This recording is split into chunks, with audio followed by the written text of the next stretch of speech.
Hey guys, in this video I'm going to show you how to backtest in Quantower. If you find this video helpful, please consider to like this video and subscribe to my channel. In saying that, let's just jump straight into the video.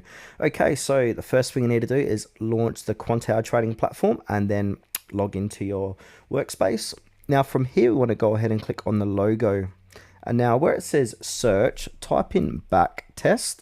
So here it is here, BO backtest. And if you want to favorite it, you can. There's a little star, and now it's going to appear up here, call them BO. So go ahead and click on BO, which is backtest and optimize.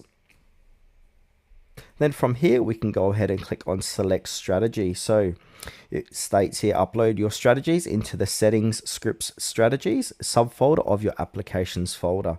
So go ahead and click on select strategies, and this is where your strategies are going to appear.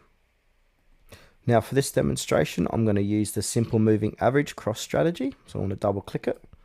And now another box is going to appear where you can change some settings here. We can change the starting date by clicking on the calendar, the end date, and then we can do start replaying from and choose the time.